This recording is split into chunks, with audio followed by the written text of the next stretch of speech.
Welcome to the Everyone's a Critic movie review podcast. I'm your co-host, Bob Zarrell. With me, as always, is professional film critic Sean Patrick and cousin Jeff. Visit us at ihatecritics.net, Everyone's a Critic podcast.com. We're on Facebook, Twitter, Instagram. Our handle's CriticsPod. Subscribe to us at Apple Podcasts, Google Podcasts, Spotify, Stitcher, Alexa, all your podcatchers. If you do, though, please go to Apple Podcasts and give us a 5-star review. We will read it on the air. Patreon.com/criticspod is the best way to help support the podcast. And then our TeePublic page over at ihatecritics.net. Click on the TeePublic link. Sean, where can people read your reviews? The archive blog dating back to 2000 is at seanatthemovies.blogspot.com. And then the modern archive is at vocal.media or geeks.media, however you want to look at it, horror.media as well. And Jeff, where can people get your artwork? JeffLassiter.com.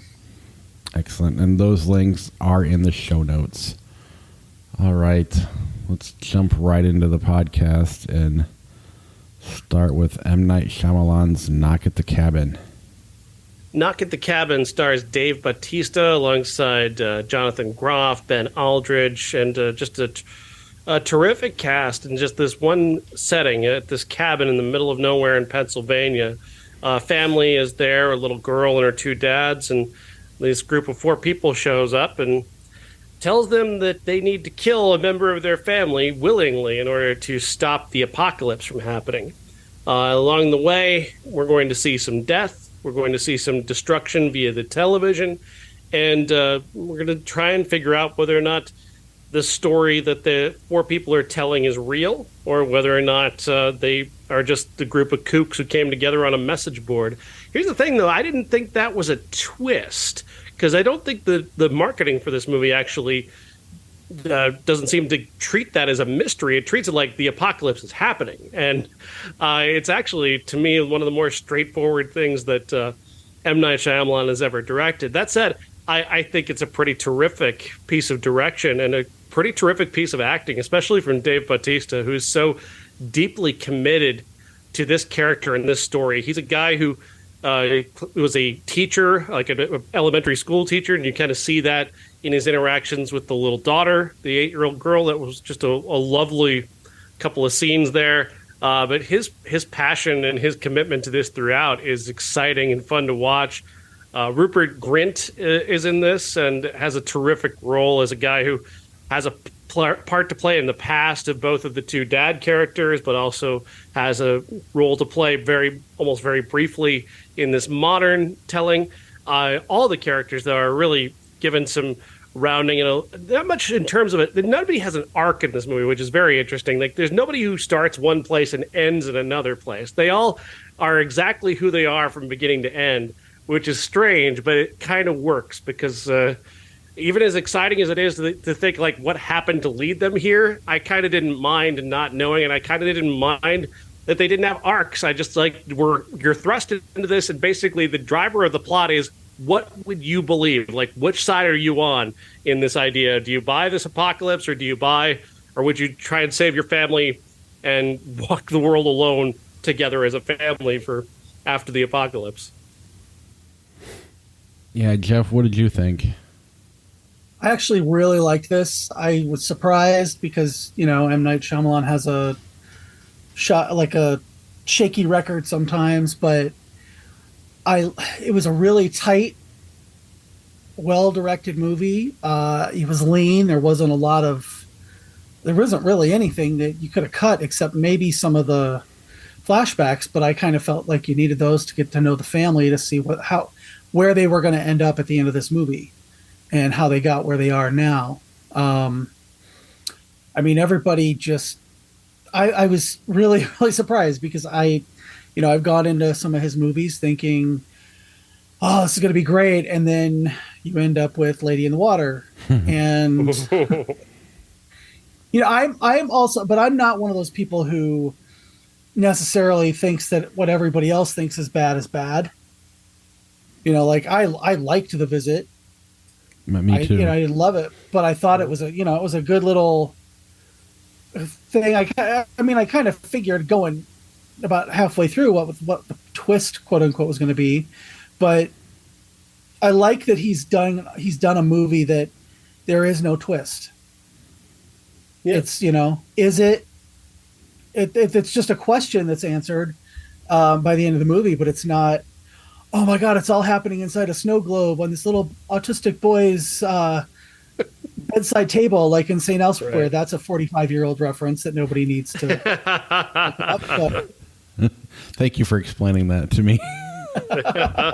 Yes, that was a show called St. Elsewhere, where the entire series, and then that would include some series that like NBC had characters come on. Yeah, that would have been all of that was inside this little autistic boy's mind, inside a snow globe. Google the Tommyverse and you'll find out what we're talking about. Or don't. It's up to you. Bob, what was your take on the movie? Are you done, Jeff?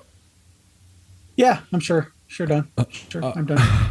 I liked it. I don't know if I loved it as much as you guys did, but I did think it was good. I agree, Sean. I thought Dave Bautista really was the shining star in the movie, or kind of the standout, maybe, because I thought everybody was good in it. But I almost think it was too tight. Like there wasn't enough fat on it. Like I really felt like, especially the lawyer character, would have asked better questions and more questions than he did. I don't know. At one point they didn't have to answer him, and they never attempted that.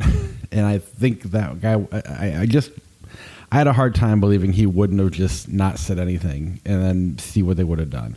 What happens if you don't kill yourselves? Then what? Sorry, spoiler alert. People die in this. That said, I'm being nitpicky with all that.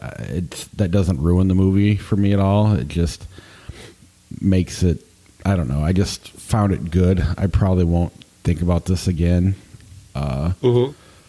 But, it definitely makes you, like you were saying, makes you pick a side. And I definitely was on the side of being skeptical. I mean, that's just naturally what I do. And it just stuff seems too convenient. But then, I leave the theater, I go home, go to bed, wake up, and there's 2 earthquakes, a train derailed, and real life. So who knows? One thing that I did want to mention, I kind of forgot, is Dave Bautista. I don't think he has a big, wide range, but when he's playing something in his range, he is really good at it. And that control that he had, where he is so controlled because he has the courage of his convictions, and he just knows that this is going to happen. I thought he was really, really good at that. He came off as wise, which I loved. Like in the end, it was like what he was doing. He almost seemed like he was a wise man who was advising them and not threatening them, which is a kind of a unique way to go with this character. Another thing I loved about this is that the twist thing, the M. Night Shyamalan twist thing, kind of plays like a meta, not a joke, but like just something that kind of distracts you from what is going on. Like you're kind of looking for the twist, and when it doesn't happen, like I was so suspicious of it. Like I kind of through my review was kind of trying to find a way to trust M. Night Shyamalan, and I had to do a whole spoiler article on it to run through it just to make sure he didn't like try to pull something where it's like, oh, wait, I'm Night Shyamalan, I am God, and I was overseeing the whole thing, which he is in the end. He does try to make himself into God, but he he made himself the director of the movie that was happening within the movie. It's like, oh God, what a piece of shit. But here he keeps the God off screen for the most part, aside from a brief cameo. But he doesn't overdo it, and I appreciated that. But like the meta part of it, is also part of the thriller aspect of it, because you're kind of waiting for M. Night Shyamalan to try and fool you, and he doesn't, and that's the twist, is him not pulling a twist. Yeah, I mean, I guess for me, I've been trying, because I was an apologist for a while. I mean, I even apologized for The Village. I didn't hate that movie. I didn't hate that movie either. And then for a few movies after that, though, he really started to suck. And then Earth, right. Airbender. Oh, Lady in the Water. ugh. The Happening. Happening. Yep. The Happening's kind of fun though. The Happening is bad. It is a bad, objectively bad movie, but it's funny. Yeah, you can't help but Unintentionally. laugh at it. Mark- Yeah, it's the earnestness Man. of the intent. Mark Ma'am. Wahlberg saves the whole thing Ma'am, on accident. ma'am, Oh Man. my god. ma'am. I mean, just the premise is dumb. Oh, yeah. Anyway, I'm so afraid of the trees. I've been like probably the last 4 or 5 M Night movies. I've been trying to not even think about the twist. If there is one, be shocked by it, and then like an old, you get pissed off when he tries to do what he did. But here, I didn't. I just kind of assumed there wouldn't be a twist, and because of that, I feel like you can. Not only can you pick the order of everybody who's the 4, whatever you want to call them, and what the 2 protagonists, you kind of know what they're going to do by the end. It really just based on the characters and the tone and the characters, you can kind of figure it all out without it. And I don't think that's bad for the movie. I think it kind of works there. Maybe that's part of the meta stuff you're talking about, Sean. I don't know, because it's so obvious where it's going the whole time. But I mean, the way they did it though, with the way they handled the deaths in the movie, I thought was very clever, because I didn't figure it was going that direction until it Right. happened, and that was a pretty terrific thriller moment. This couple of moments they did that. Rupert Grint pulling out that mask was like, what the hell is happening? And it happens, and it's like, wow, okay, all right, we're in for this. We're in on something now. Let's go. Right. That And the was whole definitely shocking. Go ahead. The whole subplot of Rupert Grint being the one, and you're never quite sure until he pulls out the wallet. Was it him or was it not him who had beat the hell out of the what's his name? Ben Aldridge. Yeah, Ben Aldridge's character. Was it him or wasn't him? And you're like, the whole time you're like, he's going to pull out the wallet and it's not going to be him. And then, then he's going to realize that this might be real, as opposed to just a revenge. But I really want to read the book now, because I really want to see how that's handled there. Apparently the Cabin at ending is End of the different. World. Yeah, but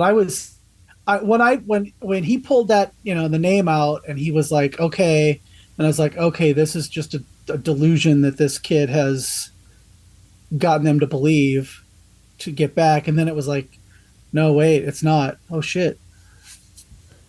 Yeah, I'll be honest, that part was the part that kind of took me out a little bit, only because part of me wonders what the other 3 characters, if they were at all related to the main characters, and the other part was me wondering, is this just M. Night trying to make you think there's a twist, which I guess annoyed me a tad.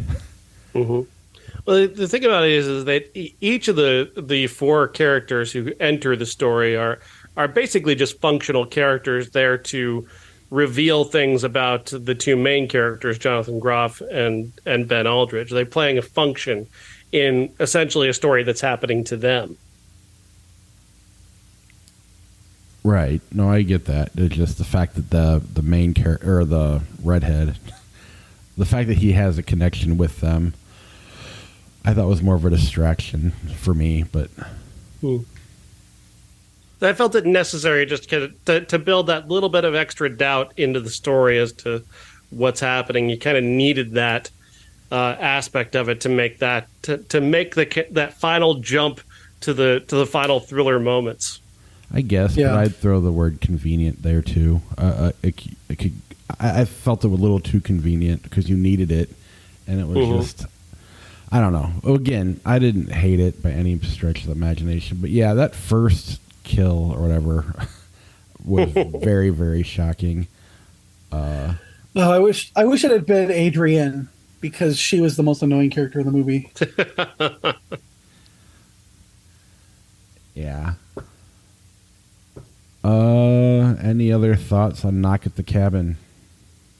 I've got about 2,000 words you can read about it on the vocal page, and yeah, I did a big spoiler thing. So if you don't want to see the movie, you can just read that. And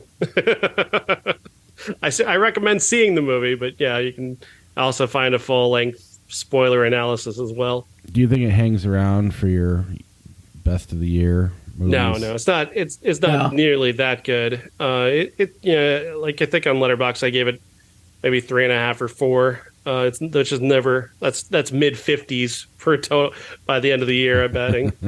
Yeah, it's really good. It's just it's just a good movie. It's not. Oh my god, I love it so much.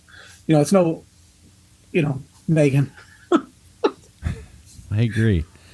I do like it too, despite what I'm saying. I do think it's good. There's just things that took me out of it. All right, 80 for Brady. 80 for Brady. It sure is a movie that happened in front of cameras with actors. 80 for Brady stars Rita Moreno, Sally Field, Lily Tomlin, and Jane Fonda as 4 friends who fell in love with football while Lily Tomlin was recovering from cancer, and they fell in love with that cute guy, Tom Brady, as a rookie, and they followed him for 17 years of his career, and they figure this could be his last Super Bowl, so they decide they're going to go to the Super Bowl and see him play one last time in the Super Bowl. And it just so happens to be the Tom Brady's best Super Bowl, where he had the biggest moments of his career, the greatest comeback in NFL history. And weirdly enough, Tom Brady produced this movie. Weird, centered around all of his biggest moments, and it's all about how gorgeous he is and how great a person Tom Brady is. And it's like, good God, I mean, I don't know if I've ever seen anybody get their ego stroked this hard on screen before. Like, I mean, we've seen bullshit in movies before, but like this is some high level bullshit. Because Tom Brady, he may be a nice person. I don't know. I think he's a robot. I think he's from either a robot or an alien. He might be a Terminator. I'm not sure. He has no personality whatsoever. He is just completely weird. Read or watch him in interviews. He is a strange guy who just kind of barely relates to other human beings.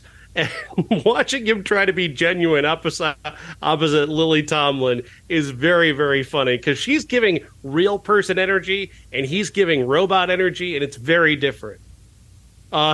This movie has no funny moments. It has mildly amusing things that happen. Each of the characters has these built-in lame subplots that, like, Sally Field's husband is she wants him to be more decisive on his own, and Jane Fonda keeps falling in love with every man she meets. So she meets a guy, Harry Hamlin, at the Super Bowl, and she has to try and resist falling in love with him. Rita Moreno, I don't even know what her subplot is, honestly. It's just she plays in a poker game. She can't move on from her husband's death. Okay, thank you. Yes, and of course, Lily Tomlin is hiding the fact that her cancer might have come back. And oh man, I mean, this is a movie. This is a story that's better suited to like a 5-minute bit on like CBS Sunday Morning. Like, it's just a 5-minute thing where like some 80-year-old host talks to the 80-year-old ladies about their love of the Super Bowl, and it's over in 5 minutes. It's not a movie. They've tried to force this into being a movie, and it's not. This is not a movie. This is a series of just nonsense that's kind of mildly amusing because these women are very talented and lovable because they have so much history. But honestly, I mean, don't waste your time. Go watch Clute.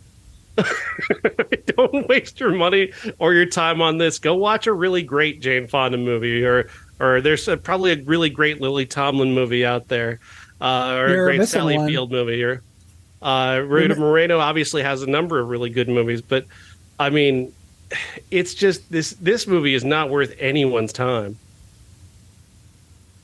Well, I saw it. I hate football. Yeah. I'm not a Tom Brady fan as a person, just in general. But I will see anything that Lily Tomlin and Jane Fonda are in. I will see almost anything that Sally Field is in, and Rita Moreno can do no wrong. That being said, I did not hate it as much as you did. I did think that the scene at the end where Tom Brady is talking to Lily Tomlin and she's just trying to help him so badly.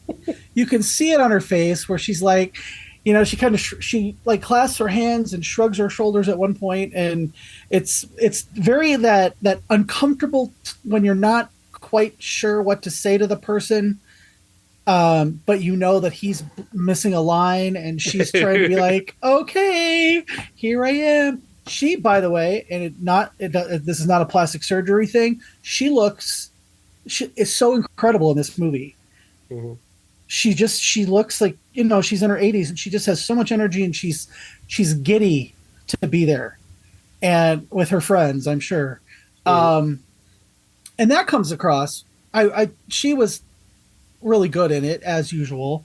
I think that she and Jane Fonda together, I mean, they've done so much together over the years, and they've got another one coming out. I just wish that, they'd maybe Jane Fonda could have played Sally Field's character and Dolly Parton could have played her character. That would have like touched me in my little gay heart.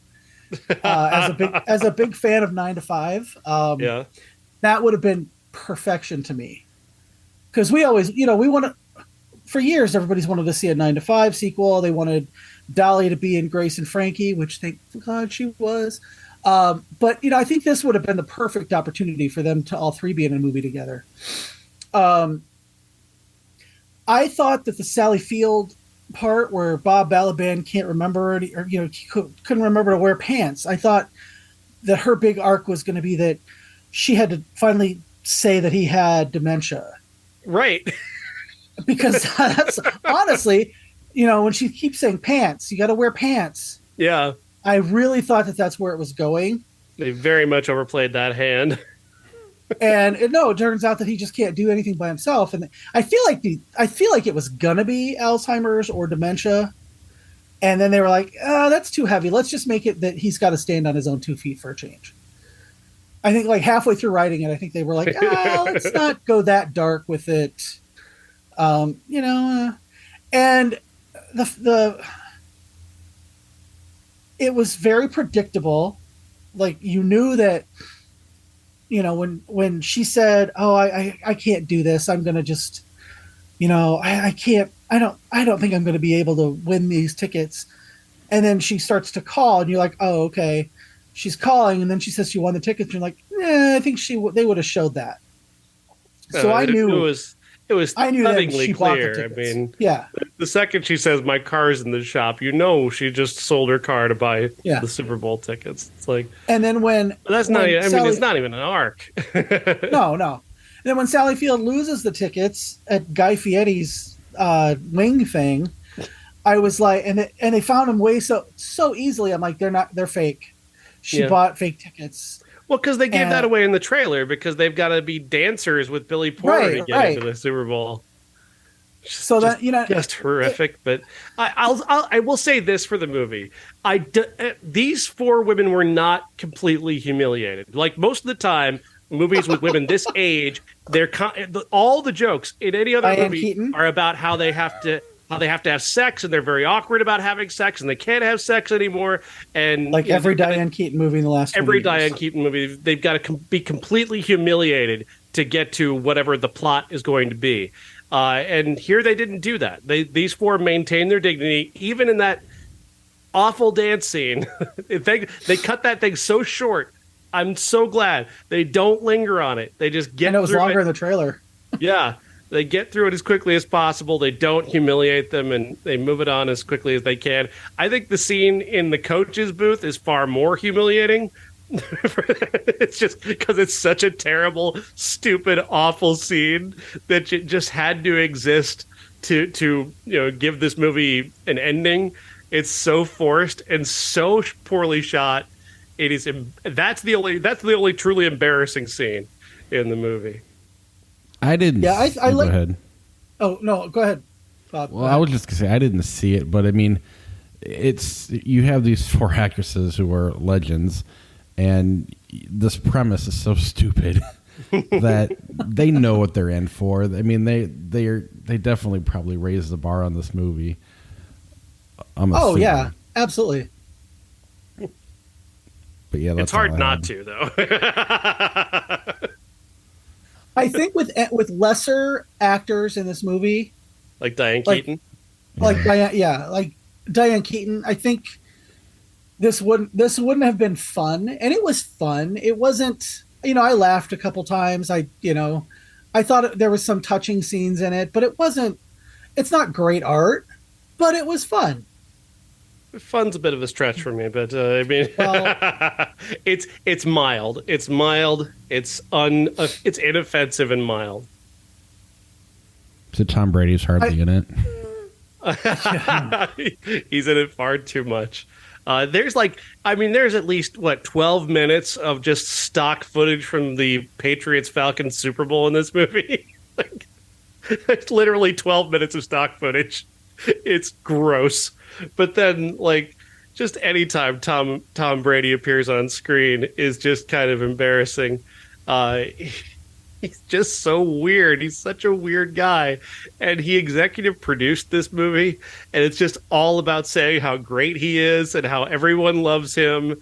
And here's him in his greatest moment. Lily Tomlin's cancer inspires him to beat the Falcons in the Super Bowl. I just can't. Go ahead. I was just going to say, I think that because this is based on a true story, loosely based, Yes. loosely based on a true story. Jane Fonda did not call plays in the Super Bowl. Or Sally Field, excuse me. Yeah, I think that because it's based on these four women who were, big fans, and that part that happened. But I think because it's loosely based on it, I think that's why he was inspired to executive produce it or whatever. So I don't hold that against him. I don't think he's trying to be his big ego. And I think they were probably a bunch of football fans who were writing this, because he said, "Oh, I think this would be a good story. We could do this." And I think that's where that metaphorically sucking his dick happens. I think you're giving him far more credit than I'm willing to give him. I think this is all about his ego. I think everything about this, about him being so lovable and inspiring, and I think this is all about his ego. If he's a robot, I don't think he's capable of doing. I don't know. I'm kind of more on Jeff's side with it. That said, I'm curious to see what it's like when Tom Brady has to do stuff beyond play football, like talk on TV and stuff. They had that. There's one moment at the end where they're going to swap jerseys, and I thought this was a good, a little allusion to what actually happened to him. But he said, "Oh, I can't. Where's my jersey? I can't. It's shit. I thought it was right here." And that's the year that his jersey and a bunch of other ones got stolen out of the locker room. And if you know that story, then you're like, "Oh, wait. Oh, that's kind of funny." But if you don't know that story, it's it doesn't make any sense. It just plays like you said earlier about how awkward it is. It's he doesn't know that the scene is over, and she doesn't know how to break it to him that the scene is over. I got Edith Ann from her. Remember the little girl who used to sit in the big chair on Laughing and other stuff? I got that when he was doing that, and she kind of I kind of got Edith Ann from her, and it made me smile. It's quite awkward. Then, of course, they're going to make the joke at the end about his retirement, because they have to do a credits joke about him retiring and whether or not he's going to retire and if he's staying retired. And of course, he retired the week the movie came out. He retired to promote the movie. It's a good business move. Oh, of course, the accountant appreciates it. Mm-hmm. Hey, what's wrong with that? My closing, Bob, is this is a good Saturday afternoon movie if you want to kind of turn your brain off and not think about stuff so much. You can easily nap to this. Absolutely. It seems weird to be in theaters. It'd be a good streaming movie, but it is what it is. Because of 80 for Brady, and I guess it's my fault, picked Semi-Tough as our classic. Semi-Tough, directed by Michael Ritchie, who also directed The Candidate, a previous classic on this show. It stars Burt Reynolds, Chris Christopherson, and Jill Clayburgh as three friends who are living together but not together as couples, at least not yet, as the story begins. They're football players, Burt Reynolds and Chris Christopherson, for the team from Miami, because they didn't want to license any NFL for this. That is 77. I don't even know if you could at the time, but the story goes that Christopherson is into this guru guy played by Burt Convey, who's kind of this very mean-spirited, abusive guy who's very strange, but he's also apparently very inspiring to some people, I guess. But he starts a romance with Jill Clayburgh as Chris Christopherson's character, and it kind of upends the dynamic between the trio as friends. And meanwhile, Burt Reynolds is kind of pining for her. And really, there's not a plot here necessarily. It's just sort of a series of ups and downs in the friendship between these three people, and that's kind of interesting. And there's a lot of kind of interesting stuff here that I think if I were more familiar with self-improvement in the 1970s, I might have been a little bit more interested, or might have got the joke a little bit better. I'm vaguely familiar with it, like the pyramid stuff. Like I remember the pyramid thing, the pyramid boom. Carl Weathers appears in the movie and brings it up, and that was a real thing. I know that was a real thing. Est is what the whole, I think, was it called Beat in this movie? Yeah. Yeah. It's based on the Est movement, which was this weird cult guy started it, and it was this whole self-improvement thing where people were yelling and screaming and stuff, and so they kind of built on that, where just the first time you see Burt Convey's character, he just walks into a room full of people and calls them assholes. He's not wrong. That's his big, yeah. He's not wrong. That's his big introduction, and I like Jill Clayburgh. I thought she was really different. I think I was kind of put off by the accent, which kept dropping in and out throughout. This got very heavy at the end, and that sort of kind of took me out of it a little bit. Burt Reynolds is very low key for a Burt Reynolds performance, extrememely low key. And Chris Christopherson is just he's like a robot. He's like Tom Brady. I wasn't getting anything from him. I wanted something from him. He seemed very enthusiastic about his self-improvement thing, but overall, I didn't really find anything else interesting about his character. And so I'm kind of in the middle on this one. I don't dislike it. I was very disliking it about halfway through, and then Burt Reynolds kind of perked it up a little bit.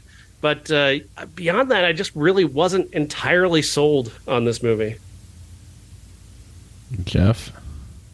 Oh, no, you, Bob, because you picked it. In fairness, Sean picked two movies, and I had to be the decision maker. I liked it. It reminded me of kind of a Richard Linklater movie, Everybody Wants Some or something like that, or even Bad News Bears, the Michael Ritchie movie version, where it's about football, but football's in the background. And I kind of just liked watching these characters interact. And to your point about Chris Christopherson being a robot, in a way, I kind of feel like that's almost intentional, because he is, I don't know. It just kind of worked for me. I liked watching these characters interact. I really loved the scene between Burt Reynolds and Carl Weathers that you were talking about earlier. I thought that was really funny. And the whole love triangle thing, I just found neat. I don't know. I enjoyed just being around watching all the characters interact. And then when you go and kind of read more about the behind the scenes and the book it's based on and how the author hated this movie because it's nothing like the book, and then you find out the book's super racist, and they took as much of that out as they could. Not all of it. Not all of it, but a lot of it. I don't know. I was pleasantly surprised with the movie. Okay, I again don't know shit about football. Don't care about football. I'm not supposed to. However, what you said about it being in the background, I was expecting, kind of like this. Oh my God! If is he going to ruin the season by getting together with Jill Clayburgh? And is that that's what I was expecting going into it. And I was personally just a little taken aback at how disjointed it was and how it was just vignettes. Kind of like 80 for Brady. There's a lot of little vignettes in it, and it's not super cohesive, but it gets you to the end. And then at the end, it just kind of goes off the rails. And, this whole scene in the church, I was just like, what the fuck is going on? And, I again, yeah, with Jill Clayburgh, I was very impressed that she's only like 10 years younger than either one of those guys, as opposed to being 25 years younger like it would be today if they remade that movie. Or 15 years before. Yeah. I mean, it's like, wait, Jill Clayburgh is in this and she plays a love interest? She's not 20 and they're 40. I think that one of the things that, like Sean said, her accent, and I loved Jill Clayburgh. I thought she was a terrific actress. She was one of my favorite parts of Bridesmaids, and a lot of other stuff in the 70s and 80s. But the way her accent kept dropping, I was like, "Girl, you should have just played it as, you're this her normal patrician self, where she was, a little northeast." And her father could be in Texas, sure, but she was in, he could be from Texas and she could have gone to boarding school in the Northeast, and now she wants to be part of the team, that kind of thing. Rather than her trying to be like, well, one time I was at the thing at the barbecue, and then I was at that kind of. That's where she keeps dropping it. Well, the problem though is that you've got Burt Reynolds and Chris Christopherson, who are supposed to be her childhood friends, and they are also very Southern. So she has to. She was locked in on the Southern thing, whether she wanted to or not. Yeah. I didn't love it, but I didn't hate it. I was mostly engaged with it. If I watch a movie at home, and that's one of the reasons I like going to the theater, if I'm watching a movie at home, I cannot just watch a movie unless I know that I'm taking the time to it, and there's usually somebody else there. Otherwise, I'm just kind of like, oh God, I got to pick up my iPad and draw, or, you know what I mean? I can't. It's just not my nature. But I was, for the most part, actually kind of watching the movie, and the last 10 minutes of it, I was really going, huh, okay. I did not think. Good. What? Go ahead, Bob. Oh, I didn't. It was Sean. You're good. Oh, I think that this was not Burt Reynolds' strong point in his career. I don't think he was. I think he was just being Burt Reynolds more than he was the character, and that took me out a couple times. Where it was just kind of like, okay, he just doesn't seem like he wanted to be there for a couple of the scenes. So that was all. I was taken out early on by this movie. Early on is like the first few minutes of this movie are very chaotic to me, and the sound design was really bugging me with the. I don't mind overlapping dialogue. That doesn't bother me so much because I like Robert Altman movies, but the overlapping dialogue here, and especially early on, and then we get to that chaotic commercial shooting where it was just all over the place in terms of the tone and the humor. I was getting very annoyed, and I was kind of feeling the annoyance that people who were making the commercial were probably feeling, and not the entertainment value that the main characters were feeling. And it does ease up from there. And there are some charming elements. I thought the whole Brian Dennehy thing was very broadly funny. He at one point he picks up a woman and hangs her off a roof and thinks about dropping her. And I did like Chris Christopherson going, "Hey, you know what? Whichever choice you make, drop her or don't drop her, that's the decision you make, and that's who you are, man. Just be you." I thought he is so high right now. And I kind of bought in on that a little bit that's where the movie kind of got better for me at that point. But overall, I wasn't entirely sold. The fact that I had to see Brian Dennehy's ass, though, come on. No one should have to see that. I think of him as the John Wayne Gacy from that TV movie. So it was like seeing John Wayne Gacy's ass, and I could totally see John Wayne Gacy dangling a woman over the over a building.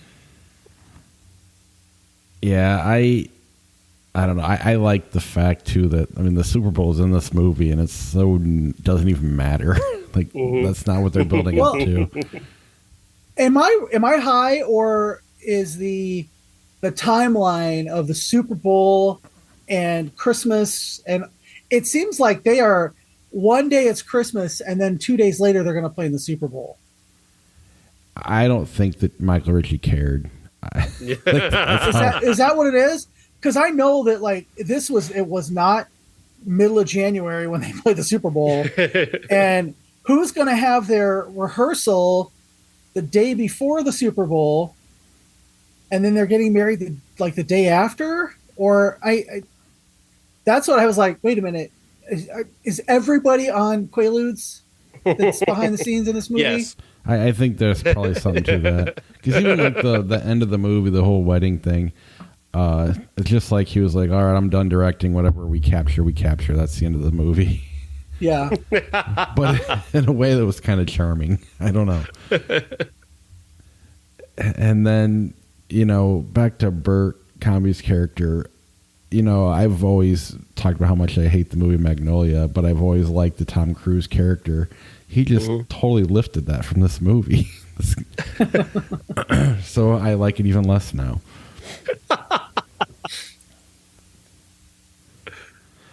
Anything else on Semi-Tough? Not really. It's pretty minor to me in terms of 70s cinema. Like I think if you're gonna watch a 70s movie, watch Night Moves. Night Moves was way better than this. I think Jeff's description was the best, so it kept me engaged. I suppose that's the best I can say about it. It wasn't much better than that, other than I watched it and stayed engaged in it. When I said it was fantastic in the chat, I was just kidding. Oh, okay. I was like, Sorry. when are we going to get to the part that Bob really loved? Yeah, that's what I was literally waiting for you to say. Oh God. Sorry. I don't participate in the chat enough to do stuff like that. I apologize. No, you're fine. 1993, we have 5 movies and a bonus podcast coming out later this week that Sean recorded. We had The Vanishing, Summersby, Homeward Bound, The Cemetery Club, and National Lampoon's Loaded Weapon 1. Anything worth talking about? The bonus episode is on Loaded Weapon 1, correct, Sean? Yes. Me and MJ and Amy talked about Loaded Weapon 1. It was a really fun conversation. And the fact that movie is so forgotten blows my mind, because this movie is hilarious. And it's not like, we were going into it, we were very worried that this is not going to age well. Like, it's going to be a lot of jokes. Like, there's a reason this movie's forgotten. There's going to be a lot of jokes that are just not up to par in this day and age. And no, this movie is actually kind of progressive, especially for 1993, especially based on what we'd seen leading up to it with Hexed and Body of Evidence and Children of the Corn. Like, this is a very forward-thinking film. And on top of that, it's just got a lot, wall to wall, really terrific jokes that really land. Emilio Estevez and Samuel L. Jackson are terrific. But then you've got like this unending, brilliant supporting cast. Tim Curry dressed as a Girl Scout, amazing. You got Phil Hartman does like 2 minutes of stand-up in the movie that are just, it's like the best kind of anti-comedy before anti-comedy had ever been invented. You've got just this random Chips reference that was very funny. Paul Gleason stops by, JT Walsh. The cast is unending. The Bruce and Willis brilliant. cameo. Bruce Willis's cameo is terrific.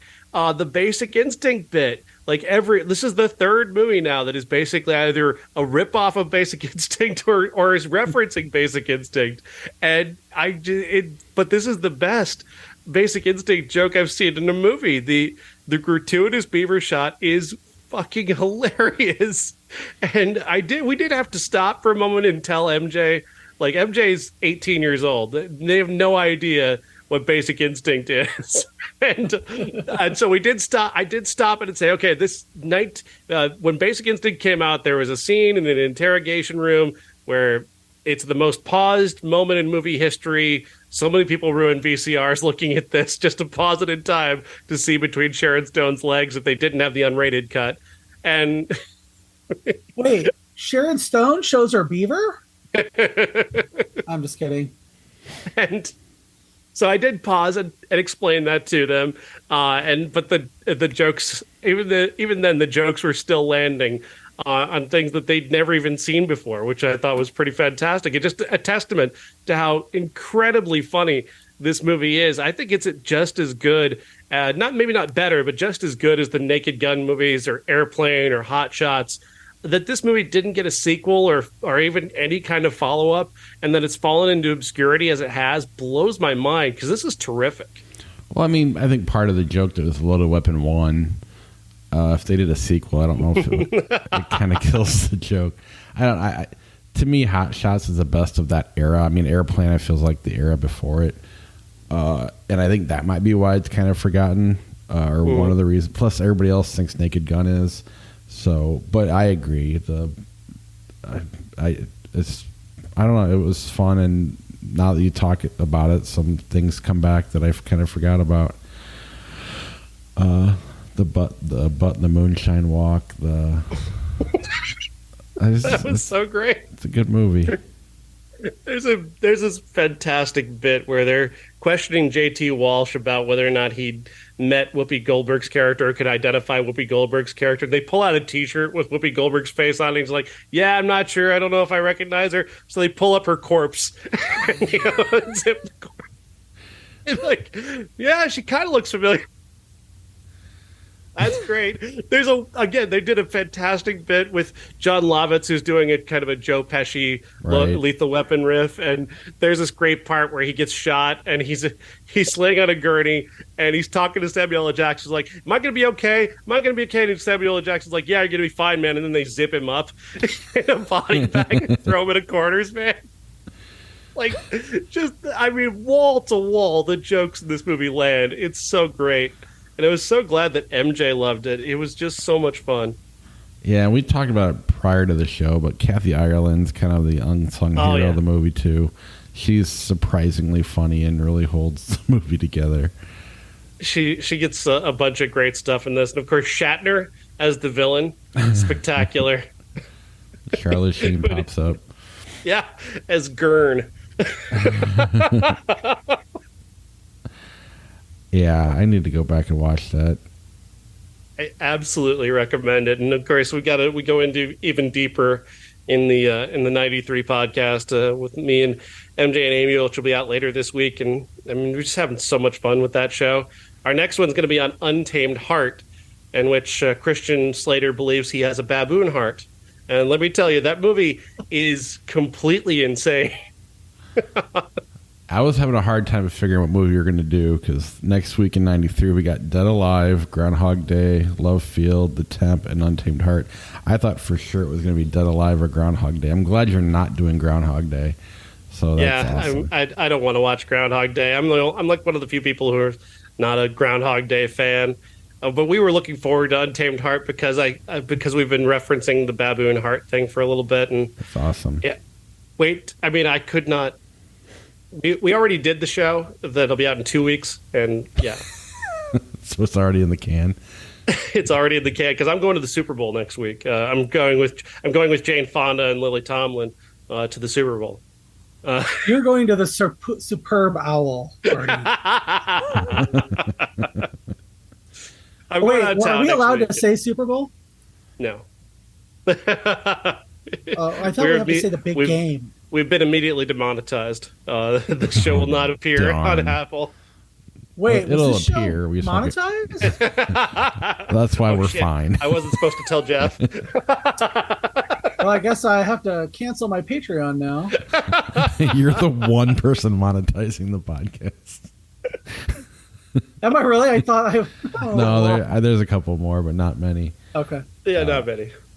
The money I pay just for a Libsyn subscription is more than we make in Patreon. What else do we have? Next week we got Magic Mike 3 Consecration. Mm-hmm. Is that the subtitle of it? Magic Mike 3 Consecration? Will I have to have seen the first two Magic Mikes? I don't think so. Magic Mike 2 is really good.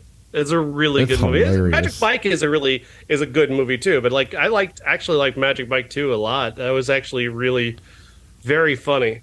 I'm I've intrigued actually what they're going to seen do with this one. Magic Mike, and I Yeah. own Magic Mike 2, but I've never watched it, so I'll watch it before. It's a good choice. Yeah, it's a funny movie.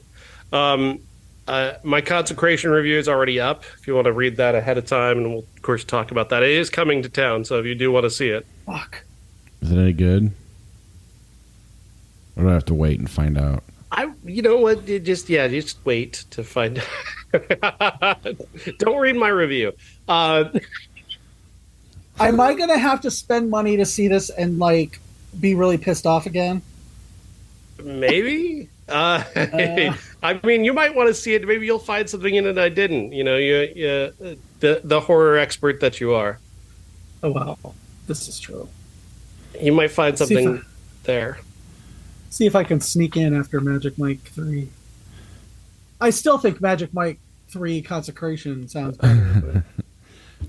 There's also a Netflix movie with Jason Bateman that's coming out on Friday that I'm going to be writing about this week. So if we want to have that, we can have that on I the was show. as also well. there's another one with Reese Witherspoon. I don't know if we're going to do it or not. Your Place or Mine, and then Allison Brie has a movie on Amazon called Somebody I Used to Know, coming out this weekend. Oh, with Dave Franco.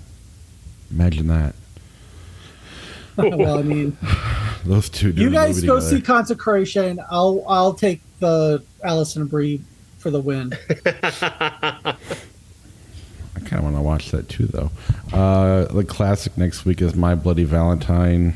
Both of them. I don't. If you want, we'll talk. Yeah, about we both might. of I mean, them. we might as well talk about both of them. And then, like I mentioned, 1993, Peter Jackson's Dead Alive, Groundhog Day, Love Field, The Temp, and Untamed Heart. Please watch Untamed Heart. But I want to watch Groundhog Day again. I actually don't love Groundhog Day. I don't hate it. I don't know if you hate it or not. I can't remember. I don't hate it. No, I'm not as big a fan as everybody But I else is. definitely think it's overrated. Yeah, Why that's how would I feel. Groundhog Day not have come out before Groundhog Day? I mean, I that's don't know. throwing money Why, out. why the did the window. Why was Leprechaun the first movie of 1993? Like, I really March. think they thought that was going to have a long shelf life. All right. Flick Chart. The Dark Knight Rises, American Beauty, starring Nick Cage. Dark Knight Rises. Yep. It's American Beauty for me. Because of Nick Cage. Oops, I hit the wrong button. A Good Day to Die. I didn't hit American Beauty. I just hit. I haven't seen this movie. I saw, yeah. A Good Day to Die Hard or Annabelle. Annabelle. Yep, Annabelle, because A Good Day to Die Hard has Jay Courtney in it, and he is unfucking watchable. Terrible. And I mean, it's just unwatchable. That's how bad it is. And I don't even like Annabelle. So I mean, that tells you how bad. We know how much Sean loves the Conjuring universe. Yeah, not a fan. Next, go. Go. Go next. Yes, go. The Brady Bunch movie, Man on the Moon. Man on the Moon. Brady Bunch movie. So much more fun and rewatchable. That's Man on the Moon, but the more I read about it, the more I dislike it. Love Sure, Dan. Actually, Hotel Hotel Chevalier is a short. before one of those Yeah. weird movies. Love Actually, Three Men and a Baby. Love Actually. Yeah, I love Actually, even though I don't love that movie like everybody else does. Agreed. Liar, Liar, On the Waterfront. On the Waterfront. On the Waterfront. Yeah. Black Klansman, what's the worst that could happen? Black Klansman. Black Klansman. Agreed. Police Academy, The Others. The Others. Yeah, although I have a soft spot in my heart for Steve Guttenberg in the 80s. The Jerk, 30 Days of Night. The Jerk. Yeah, 30 Days of Night, the time I saw that was a very, special memory, but yeah. The Lighthouse, Election. This is hard. This is a tough one. Man, because I really enjoyed the experience of The Lighthouse, and especially our conversation about it afterwards was a lot of fun. But Election's a really great movie. I'm going to go Lighthouse just for the recency bias, just because I think recency, and plus, like I said, I thought our conversation about that was really great.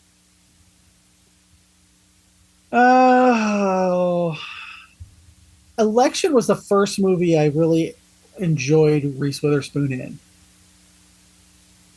I'm going to go Election. It's up to you, Bob. That's Lighthouse for the recency bias, but I do like Election a lot. King of Dollars, Excalibur.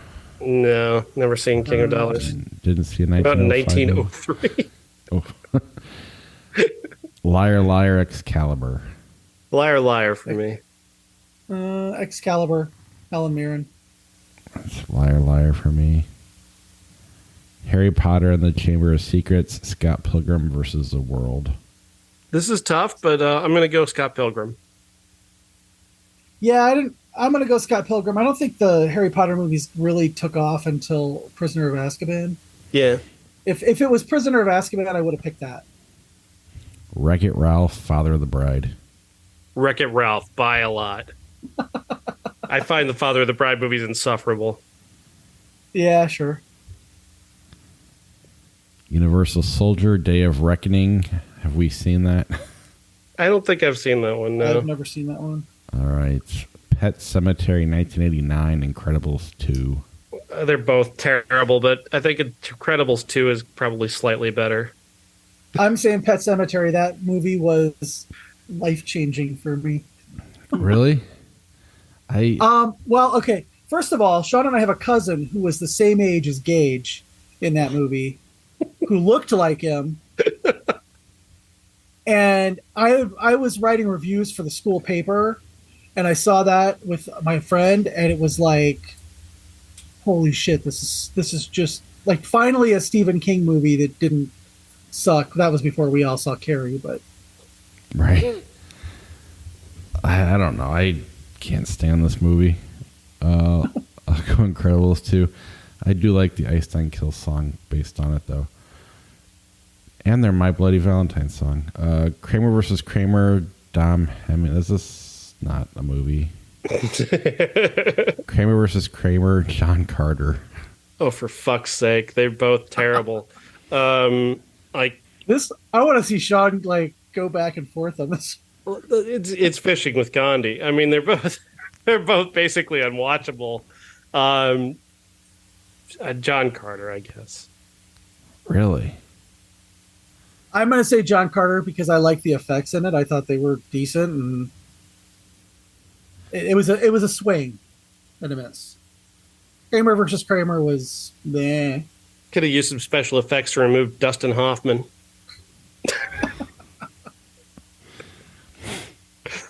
X-Men, The Boondock Saints.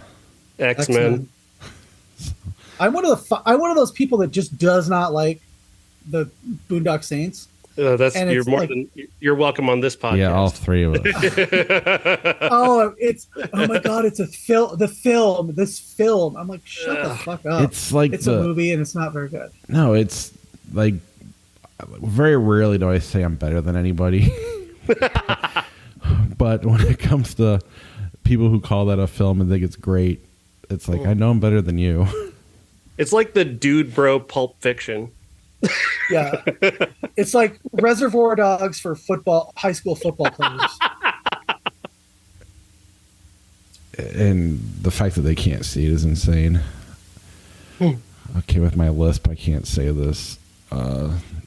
Shang-Chi and the Legend of the Ten Rings, or Robin Hood, Prince of Thieves?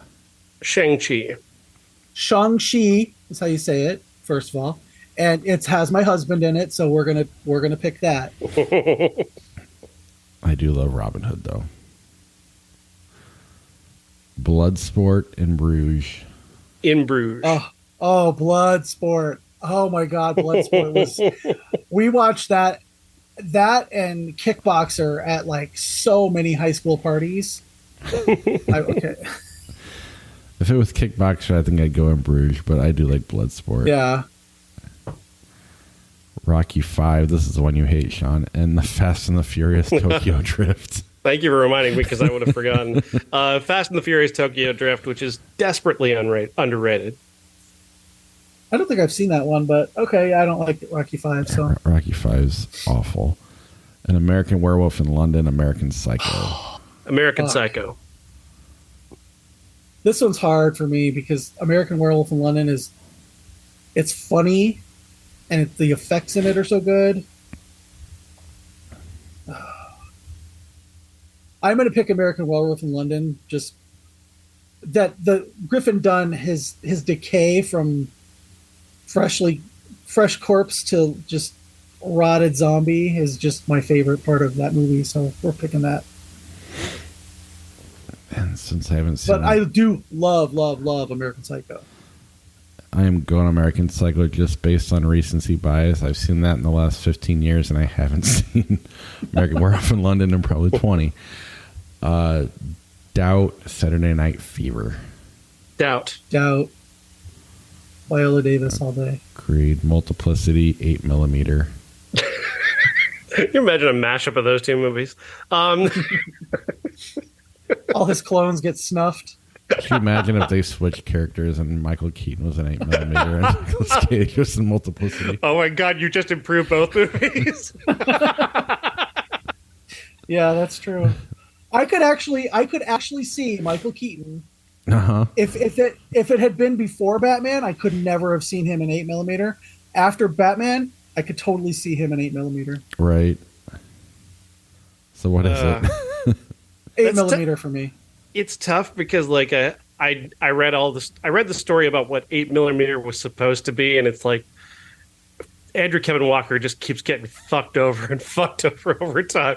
He had such a great idea for that movie that was so insane, and they just totally fucked him over. I'm gonna read that, but yeah, I'll go 8mm just because I don't really find Multiplicity's funny when you're 12, but like. I haven't seen it older, since then. Yeah. So my memory of it, I liked it. All right, 8mm it is. Planet of the Apes, Baby's Day Out. Planet of the Apes. Yep. Ugh. The Maltese Falcon, X-Men. Maltese Falcon. Yep. Even though Agreed. the queer baiting in it is a little. Frequency, Hoosiers. They're both garbage. No. Well, Hoosiers is less garbage, so let's go with that. yeah, and it doesn't have Jim Caviezel, Exactly. the most put upon man in Hollywood because he's a Christian. Oh, I'm persecuted. Fuck him. And Mel Absolutely. Gibson. Amen. Chicken Little, Army of Darkness. Army of Darkness coming up. It's coming up soon. Yeah. In 93. Army of Darkness. The Interpreter, Elektra. Interpreter is not terrible, whereas Elektra is terrible, so yeah. If it had been Daredevil director's cut, I would have picked that. But Elektra is just not. No, it's not. That's not it. So pick the Interpreter, even though I've never seen it. 48 Hours, Crouching Tiger. Crouching Tiger. Crouching Tiger. I always wait for one to end on, and then they just start to fizzle out sometimes. Adam's Family Values, Speed 2, Cruise Control. Adam's Family Values. Adam's Family Values. We're just going to fall asleep doing this. Heavenly Creatures, Mrs. Parker, and the Vicious Circle. They're both Heavenly Creatures. they're both good. I really, really, really love the Sarah. God, I can't remember her name now off the top of my head, but the lead Jennifer performance, Jason Leigh? Mrs. Parker, is so good. It's just so amazing, and I'm gonna go with that one actually. Jennifer Jason Leigh. Yeah, Jennifer Jason Leigh. She's amazing in that movie. She's amazing in a lot of things. I will go Heavenly Creatures, though. I'm planning to revisit Mrs. Parker. I'm happy to see the Melanie Linsky renaissance in the last few years.